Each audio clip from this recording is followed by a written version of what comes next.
इस्लाम कहता है, वफादारी वतन से हो यही इस्लाम कहता है। हम तो अपने दिल के हर गोशे में हिंदुस्तान को रखते हैं।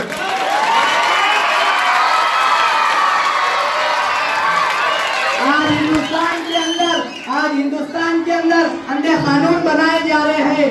जिस बुनियादी बातों को रखकर कानून बनाए गए, उनको भलाए ताक रखकर कानून बनाए जा रहे हैं और मुसलमानों को एनआरसी और सीसीए की धमकियों से डराया जा रहा है और हिंदुस्तान के बाहर निकालने की बातें कर रहे हैं। जो आज साहिबे मसनद है कल नहीं होंगे, जो आज साहिबे मसनद है कल नहीं होंगे। किराएदार है, जाती मकान थोड़ी है।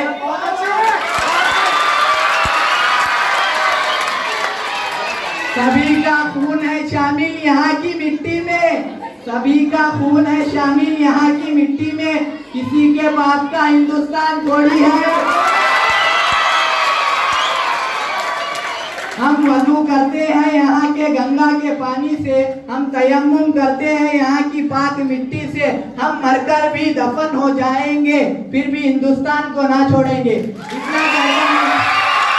इतना कहकर मैं अपनी तकरीर एक शेर पर खत्म करता हूँ।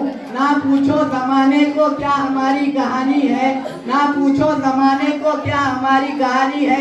हमारी पहचान तो सिर्फ ये है कि हम हिंदुस्तानी है। जय हिंद।